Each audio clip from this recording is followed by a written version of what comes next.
Right. Hi, guys. Welcome to topic 6, cell signaling. Today, we're just going to be kind of reviewing what we are getting into, kind of. So it's just a brief review on cell signaling and transduction pathways. All right.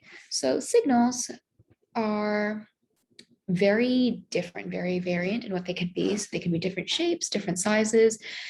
Cell signaling in general is very, very important. So, I mean, the ways in which the cell senses its environment and what it's doing is very important to what your cell is doing within your body. So cell signaling pathways describe kind of the cellular pathways through which our information is sensed, converted, and acted upon, basically.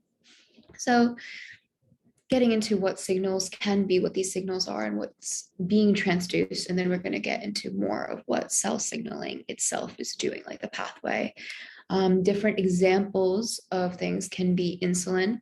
So insulin is the protein that tells our cell that there is glucose in the bloodstream and that you need to take this up. And these, we're going to get into this a little bit more, but there's this difference between cell signals or the signals that can be diffused into the cell and through the membrane, and those that are detected on the cell membrane. So insulin can't diffuse through the cell. It is not hydrophobic and therefore can't pass through the cell membrane. Growth factor signal is another non-hydrophobic, so hydrophilic protein, and its receptor is on the cell membrane itself. And growth factor protein is what kind of tells our cell to undergo cell division. And so these two, the insulin, the growth factor signal, are both examples of signals that only stay outside of the cell or interact with the cell membrane in order to pass their signal down throughout it. Then we have nitric oxide. Nitric oxide is actually a gas, so it is different from the proteins that we've talked about, the last two examples.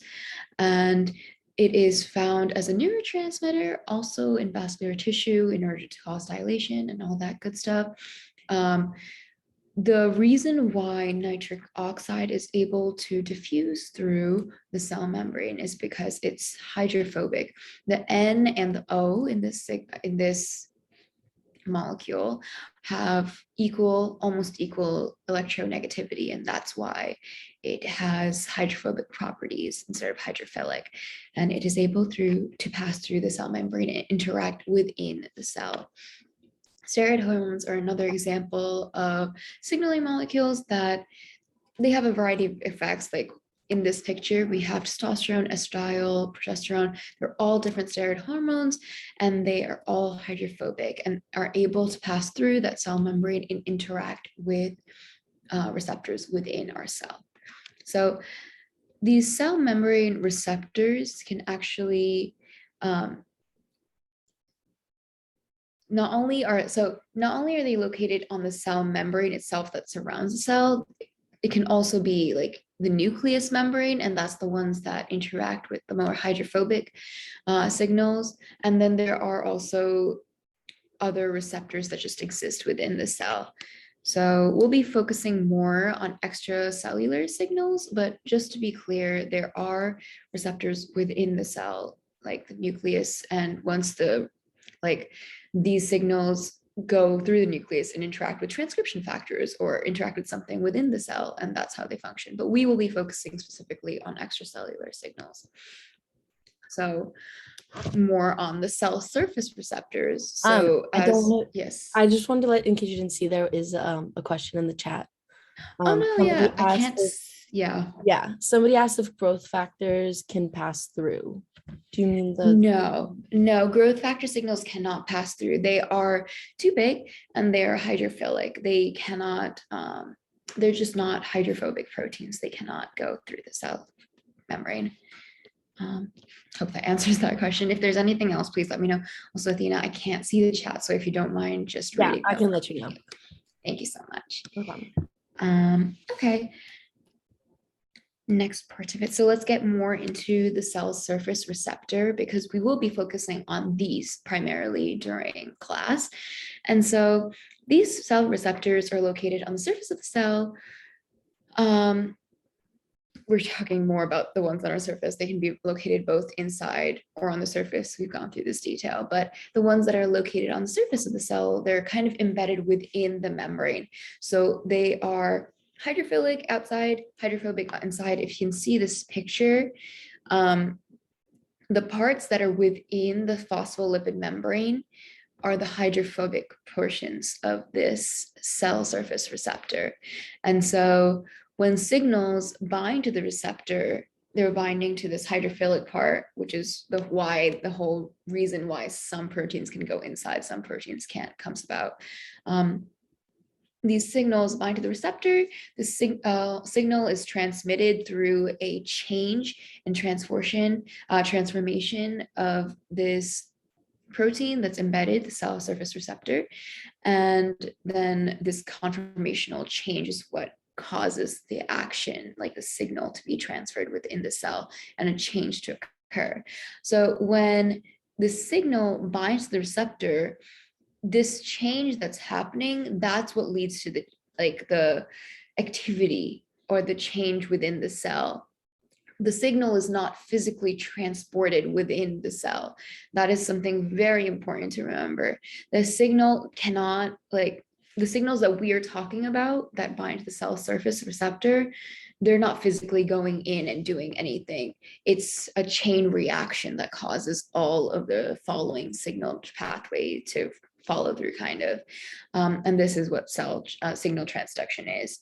So also, another thing to remember is we're talking about usually one receptor and one pathway, but in the grand scheme of things, there are many receptors that work at once within the cell to produce this rapid change because our body just works that fast. Like cells just need to work at a faster capacity, and that's why there's multiple receptors of the same type that are working to cause the same chain, and there can be many different receptors working on different things at one time. Our cells are very awesome things. Okay, so the examples of cell signaling that Laura discussed in her first video, I just wanted to go through those because both of them are really good examples.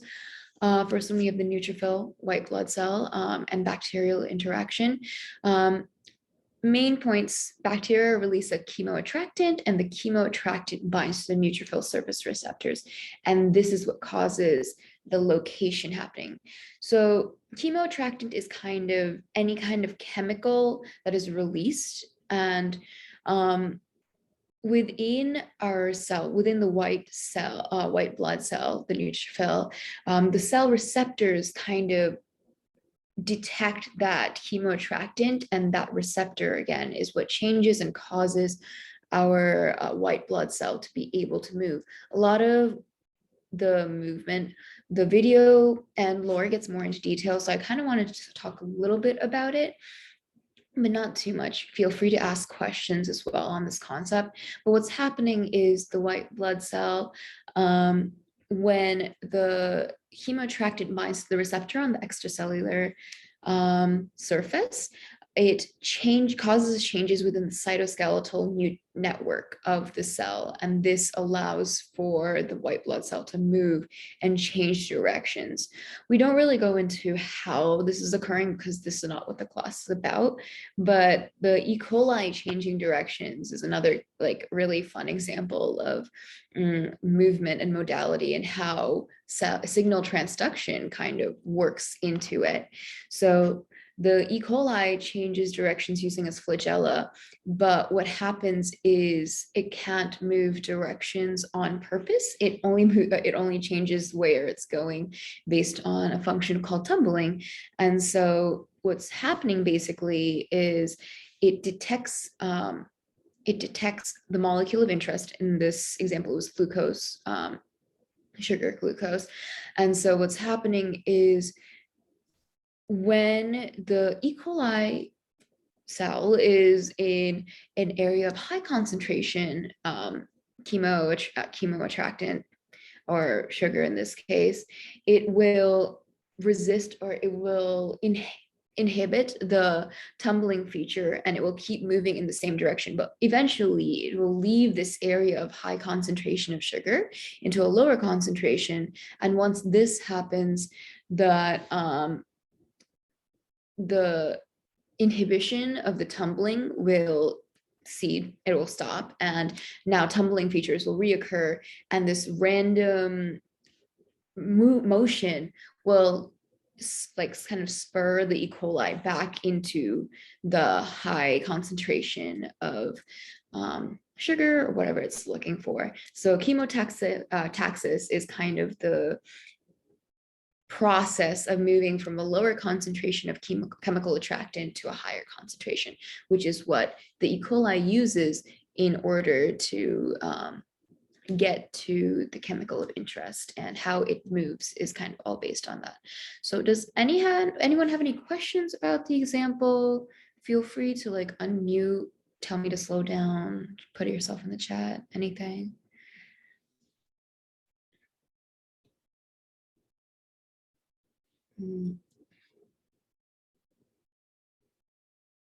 No? Okay, awesome. We actually just had a question come up in the chat. Okay, yeah. It says, why is the cell surface receptor not on the cell surface, but in the membrane? Okay. Let me rephrase this in a way that I think I'll better understand your question. So you're asking why it kind of isn't existing only like outside that cell membrane, that phospholipid bilayer, why it's like all the way through? Is that kind of what you're getting at? Okay. So what's happening is so there's a lot of, the cell surface is a really complex just mechanism that protects the cell basically. But if the receptors that we're talking specifically with cell signaling were solely on the outside of the cell, the change in conformation, like there wouldn't be that same purpose behind the change in conformation, because the change in conformation occurs through the bilayer and into the inner member, like the inner side of the cell. And then that change is what causes other processes to start happening. And that's what leads to cascade of events to unfold. So if it was only on the outside of the cell, there wouldn't be that same change in the conformation, like the change in shape wouldn't do much. It's a little more complex, and I won't say, you can't quote me on this, that there's no extracellular like surface receptors that only exist outside the cell, but most of them, like most proteins in the bilayer that function as transporters or signal receptors, are like both a little bit outside and inside the cell, to make sure like it's a process of inside to outside or outside to inside happening. Does that kind of answer the question? Awesome. And anytime if I start like talking too fast or like explaining things that don't make sense, stop me and just like do your thing. Okay, so we're gonna get into the 3 stages of the signal transduction and what's kind of happening. We've already kind of foreseen the entire process as we're talking about this, but this is going to be a little bit more detailed. So the 3 stages we have are reception, transduction, and the response that occurs. So reception is when the signal binds to that specific receptor. So speaking specifically on how the signal is binding and causing that receptor to change its shape and what it does. This is also a reminder that signal molecules have very specific affinities for the receptor. So it's not that any molecule can come and change a receptor. It's a very one-to-one or few to one. Like there is specific chemistry that the receptor is looking for that is what attracts that signal molecule to the surface of the cell, the surface receptor. And the binding causes change in the receptor, change in shape or change in its chemistry. And that is what takes us down this path of transduction, because transduction is when it's kind of the process of the cell receptor and the downstream process of the effects that happen. So when the signal binds to the receptor, the changes that happen in the cell receptor leads to downstream effects. And this is what the transduction is. Transduction is basically the conversion of the signal that is being received by the signal molecule and what is happening in the cell. And so that change in shape or the change in chemistry will cause a ripple. Like one protein will change shape or activity of the next protein, and then there's a change in protein, like change activity of change or change of chemistry in the next protein, next protein. It's a linear sequence of events, like specifically in this genre, like it's one protein to the next protein to the next protein. There's that kind of sequence happening. And then our final step in this process is cellular response, and how our cell kind of responds to these changes of proteins and what's going on, like the final product of all these changes. So, I wanted to expand. Okay. So getting more into the responses, the two general outcomes of signal transduction includes alteration of the existing protein function and change in gene expression regulation. Those are two very big concepts because, cell purpose, what's happening in the cell. One thing to notice is alteration of existing protein function is a very quick response. So when that's happening, it's just the cascade of proteins and then your final product. The existing protein function is altered. Change in gene expression is a much slower response because you are activating or silencing a gene. So first you are having the cascade of proteins, and then there is a change in the transcription of a gene, and then the gene must be transcribed and the protein must be made, and that's your outcome. So it's a much longer process and a much slower one. So to recap, the alteration of existing protein function is signal pathway changes protein that is already produced, and the change in gene expression regulation is a change in genes and how they're expressed in order or not expressed. And that process is what the outcome is. So after this, both functions will they're both changing cytoplasmic mechanisms, and what that means kind of is that they're altering the cell behavior. The cell behavior alteration is the final product of everything that's happening. So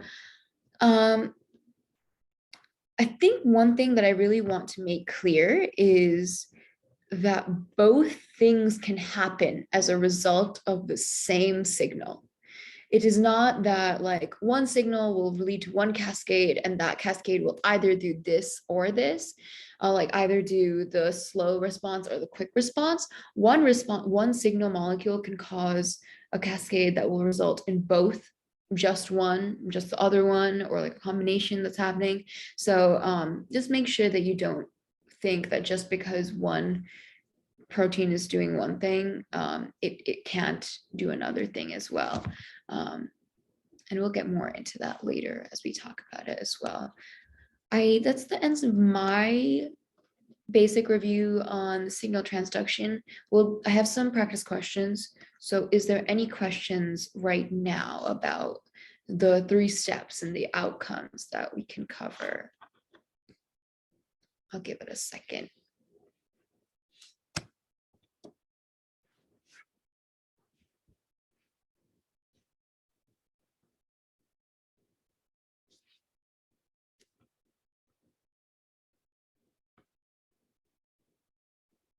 Okay, if not, I can. We just got one.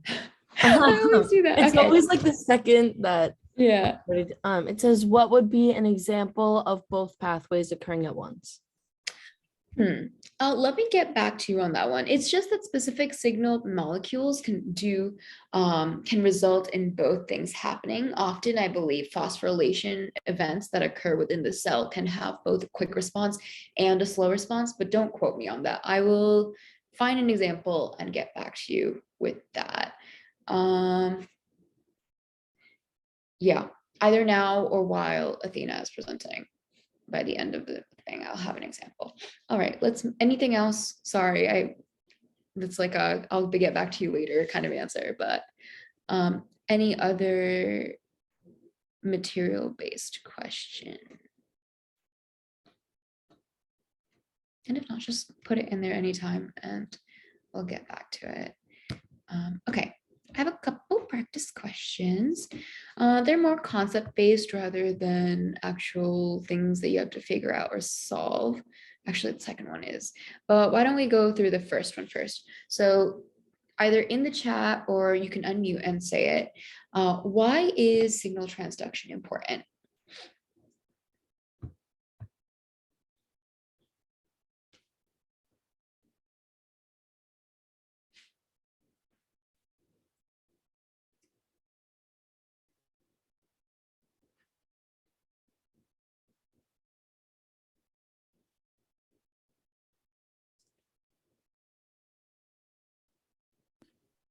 Okay, there are two answers in the chat.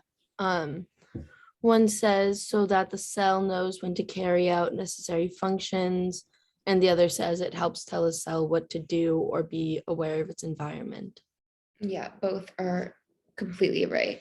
Like signal transduction is so important because it's how the cell senses the environment and knows what to do. So in a larger, grander scheme, when you're talking about multicellular organisms, signal transduction is what allows the coordination of activities between trillions of cells that exist in one organ, even, So the signal transduction process is very important in order to ensure like efficient and controlled cell-to-cell communication and other such processes. So yeah, signal transduction, very important. But we can move on to question 2. Which event in a transduction pathway will most likely result in an increase in concentration of a target protein in the cell? So this one's a little like I didn't directly one-on-one talk about this, but using what I said in the past 2-3 slides, kind of, what would lead to this?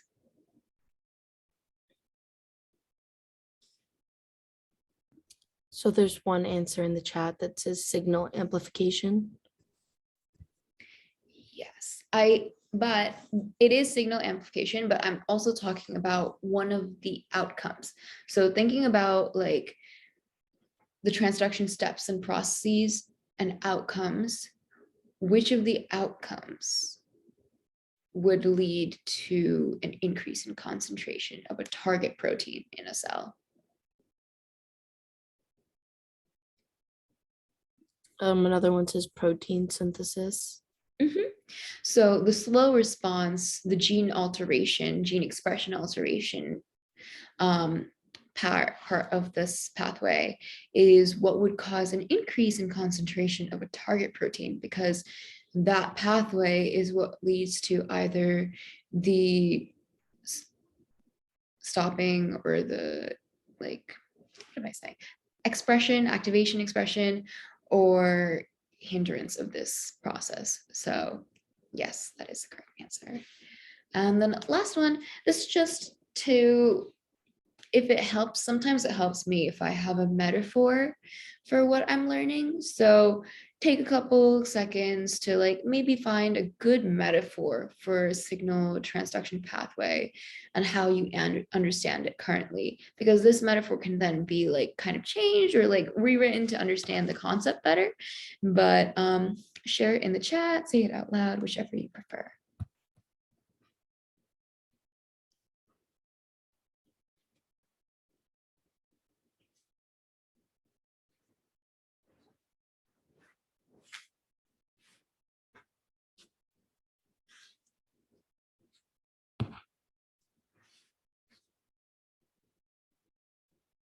We have two in the chat that say like gossiping or texting. Honestly, yeah, that works. I love the gossiping one. It's just like how one can start two, and then that many that can go very well with cascade and how cascading of proteins work in the signal transduction pathway. I would also say like the linearness to the signal transduction pathway can be like to like a relay race, you know, where you have like four people going and it's like a handing down of what's happening. But I do like the one to two, two to many kind of situation that we're going with. So both examples kind of combined even would make a great metaphor for what's happening here. Awesome. That's all I had. I will find an example of a signal molecule that has both pathways that occur. And Athena, if you want to take it away. Cool. Okay. So we're just going to be going over the material from the second video, which was overarching principles of signal transduction. Okay, so the first principle that we're going to talk about is that cells can receive multiple signals at once. These cells can be sending them, or not cells, signals. These signals can be telling the cells just to survive, to grow and divide, to differentiate into a different cell, and it can also tell them to die or undergo apoptosis. And so the signals that the cells are capable of receiving are dependent on what receptors the cell is expressing. So like the cell can't receive just like any random signals that are floating around in the area. They need to have the specific receptor for that signal, and then they can take in the signal and perform whatever function the signal is telling them to. So this having these signal specific receptors is also a way for them to kind of ignore unnecessary signals. And is anybody able to tell me what happens if a cell isn't receiving any signals? You just put it in the chat.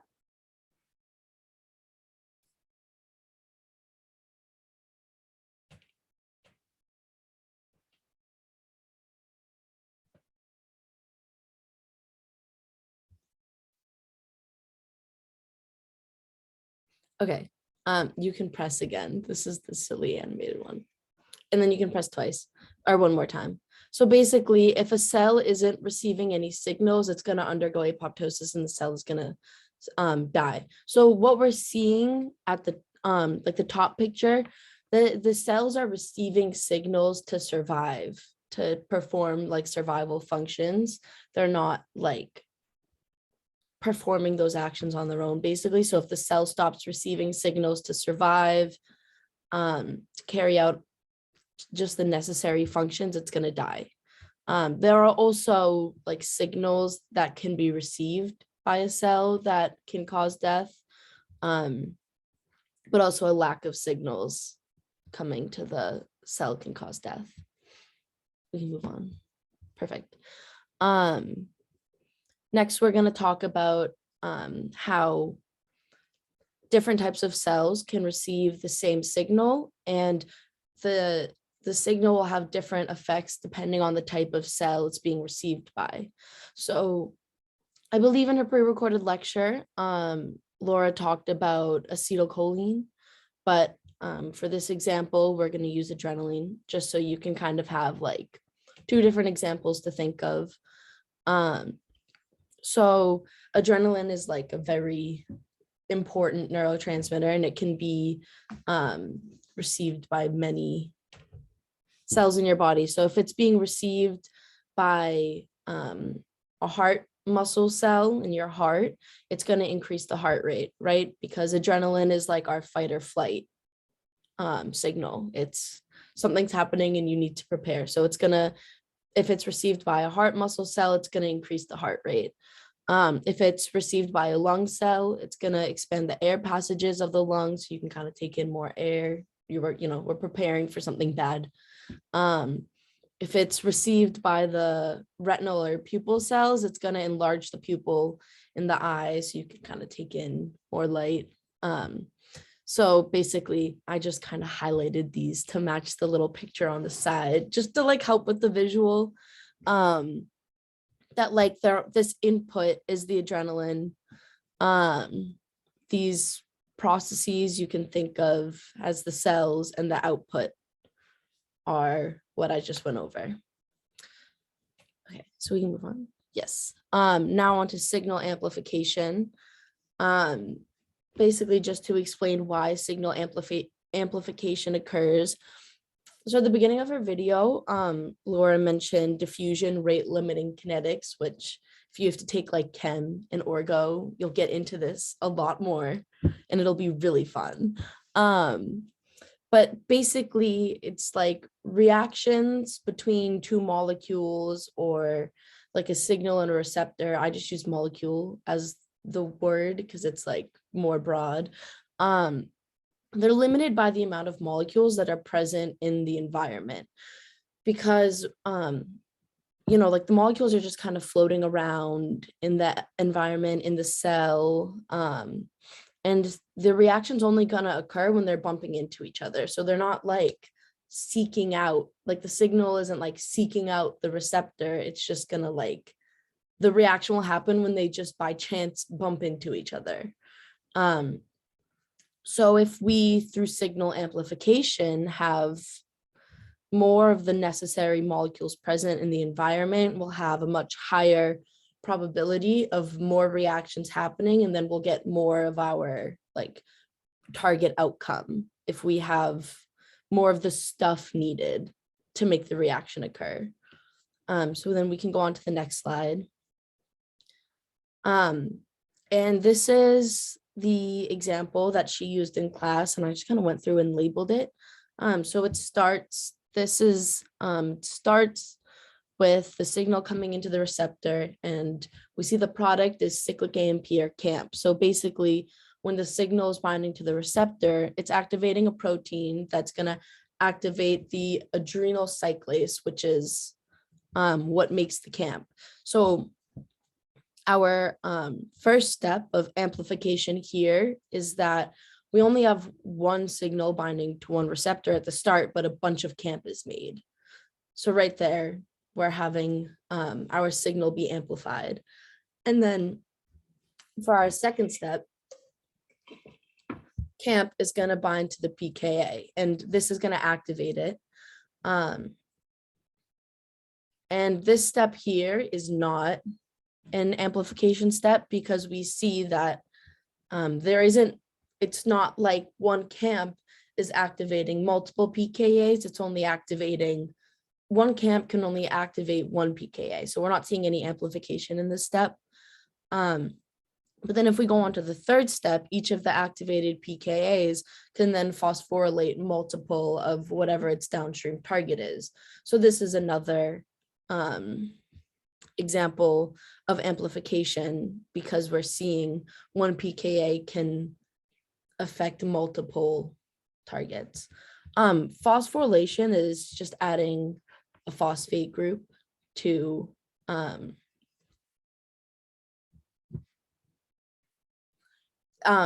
molecule, basically.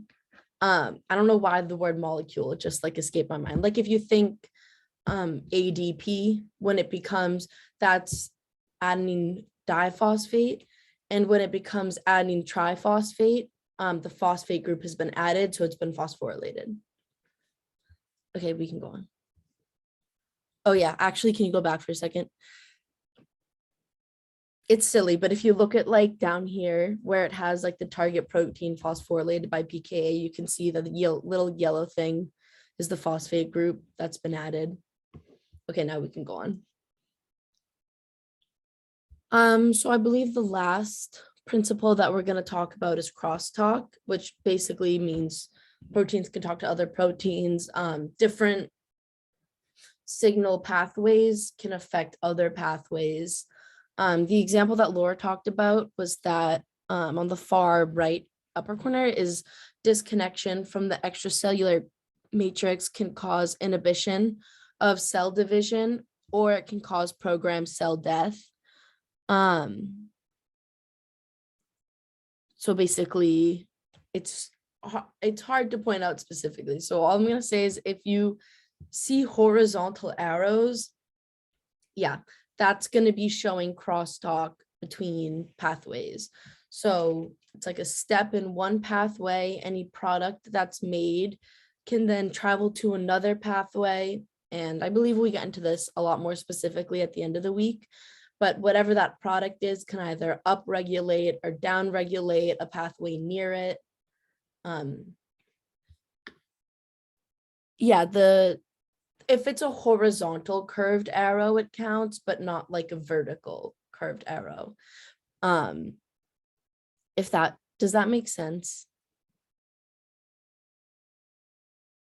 Yes. Okay, perfect. Yeah, anything that's going sideways between the labeled pathways is a product or a step of one pathway affecting a different pathway. And we'll get into more examples of that when we go over like our specific pathway for this class. Okay, and then if you go to the next one, I kept one practice question that was just if anybody knows how signal transduction could lead to overproliferation of cells and a cancerous phenotype, just to see if we're like grasping how these pathways work, basically.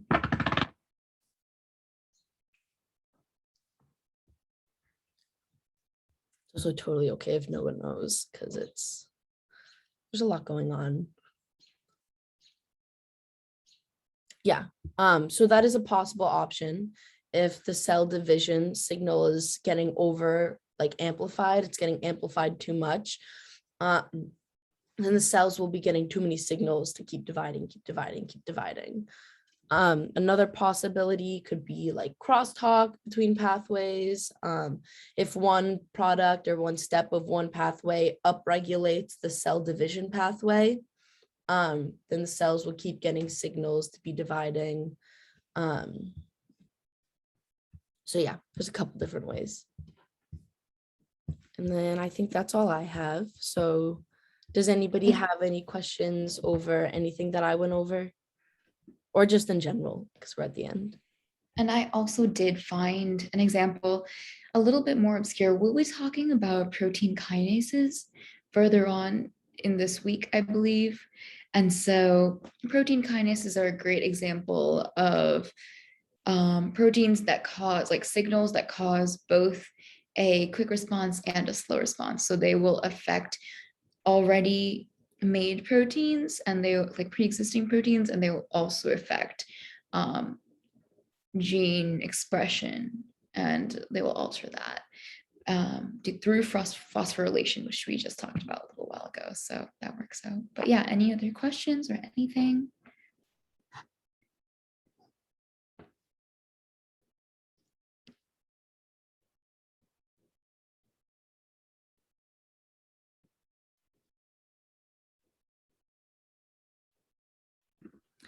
We can answer your question from class if you want to put it in the chat.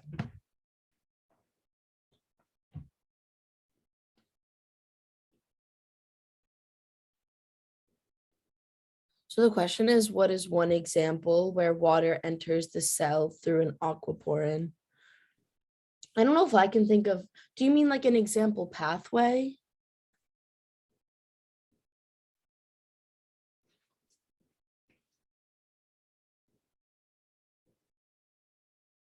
Oh, like a situation where it would occur.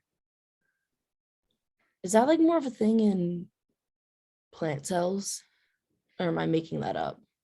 I think they are. I mean, aquaporins regulate the flow of water into and out of the cell because water is still necessary within the intercellular environment as well as the extracellular environment.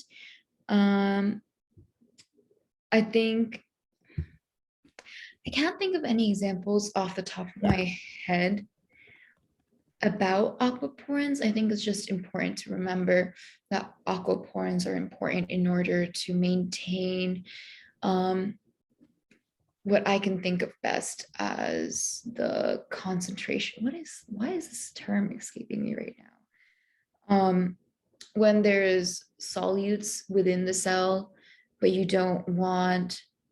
want to keep like a proper amount of water within the cell and outside the cell so it remains equilibrium, and you don't have too much water on one side or too much water in the inside, which can both cause negative effects. So that's what aquaporins are there for, I believe. Yeah. I Googled it and it told me there's a lot of aquaporins in your like kidney and your kidney cells, which makes sense because like that's where a lot of liquids are stored. So you're gonna want a lot more like regulation of where water is compared to other environments in your body. There's another question that says, if something is hydrophilic, can it still enter through the membrane and bind to a receptor, or does it always have to be hydrophobic? So when we're talking about, so the reason why hydrophobic signals can go through the cell membrane much easier is because the hydrophobic bilayer is able to take it in more easily. What happens with hydrophilic signals is that it just can't make it to the cell membrane unless there is a pathway, like a transportation molecule that is there for it to use. And so usually, I believe it's just evolved in the nature so that the hydrophilic signals will have cell receptors on the outside, and hydrophobic signals can bind to receptors just in the cytoplasm or in the nucleus membrane so that it can directly interact with the genes. Does that kind of answer the question? Yeah. Awesome. Cool. Anything else?